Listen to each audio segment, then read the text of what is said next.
Saudi আরবের কফিল প্রতিদিন রাতে আমাকে 3 বার করে লাগাতো। হ্যালো ভিউয়ার্স, আপনি কি জানেন সৌদি আরবে বাংলাদেশি মহিলারা কি কাজ করে এবং কেনই বা তারা এত বেশি বেতন পেয়ে থাকে? সৌদি আরবে তাদের স্থানীয় কোথায় এবং তাদের পরিণতি কেমন হয়ে থাকে? আজকের ভিডিওতে সৌদি আরবগামী মহিলাদের গোপন কিছু তথ্য সম্পর্কে জানতে চলেছেন, তাই ভিডিওটি সম্পূর্ণ দেখতে থাকুন। তো ভিডিওটি শুরু করার পূর্বে যারা এখন আমাদের চ্যানেলটিকে সাবস্ক্রাইব করেনি তারা চ্যানেলটি সাবস্ক্রাইব করে পাশে থাকা বেল বাটনটি বাজিয়ে দিন। ধন্যবাদ। বাংলাদেশের Hazrat Shahjalal international airport boarding immigration শেষ। প্রবাসী লঞ্চে যাত্রীরা সবাই বসে আছে বিমানের অপেক্ষায়। গন্তব্য হচ্ছে সৌদি আরবের জেদ্দায়। তবে যাত্রী লঞ্চে অবাক করার মতো দৃশ্য চোখে পড়ল। ফ্লাইটের অর্ধেকেরও বেশি হচ্ছে নারী যাত্রী, আবার কিছু যাচ্ছে উমরা পালনের জন্য, বাকি পুরুষেরা যাচ্ছে বিভিন্ন কাজের উদ্দেশ্যে। বিমান আকাশ উড্ডয়নের কিছুক্ষণ পরে আমাদের কথা হলো একজন তরুণীর সাথে। বয়স মাত্র 25 হবে। বিয়ে হয়েছে প্রায় 7 বছর আগে, তবে স্বামীর সাথে সেই সংখ্যা টেকেনি। ঘরে একটি 5 বছরের সন্তান রয়েছে। জানতে চাইলাম, আপনার সন্তান এখন কোথায়? সে বলল মায়ের কাছে রেখে আসছি। জিজ্ঞেস করলাম কোথায় যাচ্ছেন? সে বলল আমি সৌদি আরবে যাচ্ছি। সেখানে গিয়ে কি কাজ করবেন? সে বলল আসলে আমি কিছু জানি না, আমাদের তেমন কিছুই বলা হয়নি। আমরা একসাথে প্রায় 20 জন মহিলা যাচ্ছি। বাংলাদেশে তো তেমন কোনো কাজ নেই, দেখি সৌদি আরবে গিয়ে ভালো কিছু করে সন্তানের ভবিষ্যৎ করতে পারি কিনা।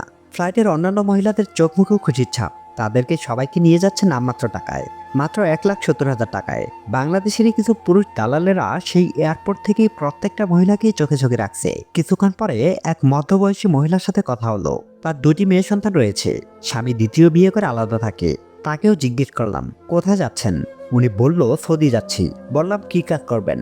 উনি বলল জানি না। বললাম সেখানে গিয়ে যদি ভালো কোনো কাজ না পান? উনি বলল জেনে শুনে আগুনে পা দিচ্ছি।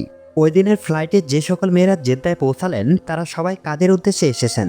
সৌদি আরবের মক্কা, জেদ্দা ও মদিনায় কর্মরত কিছু বাংলাদেশি পুরুষের সাথে কথা হলো।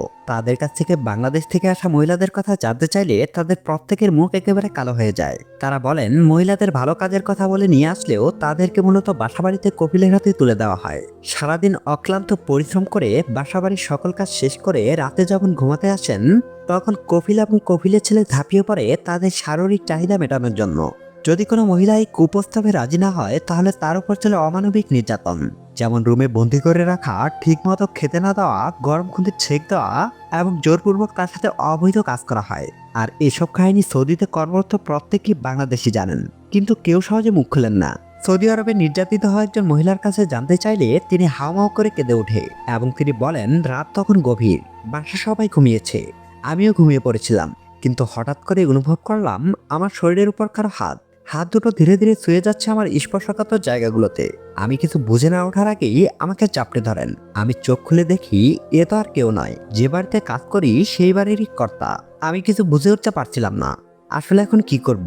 তিনি আরো বলেন দেশে থাকতে এমন বিপদের সম্মুখীন হতে হয়নি কখনো, তবে বিদেশের মাটিতে এসে এখন ভয়ঙ্কর প্রাণীর শিকার হলাম। যেই বাড়িতে কাজ করি সেই বাড়ির কর্তায় যখন শিকারী তখন আর আমার কি করার থাকে। তবুও সমস্ত শক্তি দিয়ে গৃহকর্তাকে আটকানোর চেষ্টা করি, কিন্তু পুরুষের শক্তির কাছে আমাকে হার মানতে হয়। সেই রাতে ধর্ষণের শিকার হতে হয় আমাকে।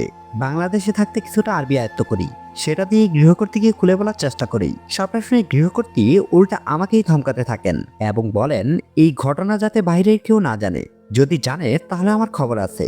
এরপর থেকে আমার অনিচ্ছা সত্ত্বেও কয়েকদিন পর পর গৃহকর্তার দ্বারা ধর্ষণের শিকার হতে হয়। অনেক স্বপ্ন নিয়ে এসেছিলাম বিদেশের মাটিতে। বাসায় অসুস্থ বাবা মা, ভাই বোনের মধ্যে আমিই বড় মেয়ে। সেই সুবাদে পরিবারের হাল আমাকেই ধরতে হয়। পাশের গ্রামের এক বড় ভাইয়ের মাধ্যমে সৌদি আসি। 3 দিনের মাথায় ঘটে এ ঘটনা। আমাকে যে রুমে থাকতে দেওয়া হতো সেটি ছিল কিচেন রুমের পাশে ছোট্ট একটি দরজাবিহীন রুম, যে কারণে খুব সহজেই আমার কাছে আসতে পারতেন গৃহকর্তা। কোনো উপায় না পেয়ে গৃহকর্তা নির্যাতন মেনে নেই। তার কিছুদিন পর হঠাৎ একদিন গৃহকর্তার ভার্সিটি পড়ুয়া বড় ছেলে তার বাবার মতোই চাপড়ে ধরেন। এবার আমি কোনো উপায় না পেয়ে চিৎকার করি। চিৎকার শুনে পাশের রুম থেকে বেরিয়ে আসেন গৃহকর্ত্রী। এবারও আমি সবকিছু খুলে বলার চেষ্টা করি গৃহকর্ত্রীকে, কিন্তু নিজ ছেলের নামে অপবাদ শুনে উল্টা আমাকেই মারধর করেন। হাতে পায়ে খুন্তির সেক দেন আমাকে। এর ঠিক 2 দিন পরে আবার আমার ঘরে আসেন ভার্সিটি পড়ুয়া গৃহকর্তার সেই বড় ছেলে।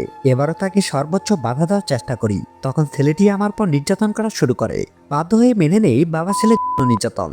তিনি আরো বলেন এর কিছুদিন পরে আমি প্রেগনেন্ট হয়ে গেলে তারা আমাকে বাংলাদেশে পাঠিয়ে দেয়। সৌদিতে যেমন হাজার হাজার বাংলাদেশি মেয়েরা নির্যাতিত হচ্ছেন, আবার সেখানে অনেক মেয়েরা বাসাবাড়িতে অফিস আদালতে ভালো অবস্থানে রয়েছেন এবং তারা সম্মানের সাথে কাজ করছেন। তো ভিউয়ার্স, এই ছিল আজকের ভিডিও। ভিডিওটি যদি আপনাদের ভালো লেগে থাকে তাহলে ভিডিওতে একটি লাইক কমেন্ট করে জানিয়ে দিবেন ভিডিওটি আপনাদের কাছে কেমন লাগলো।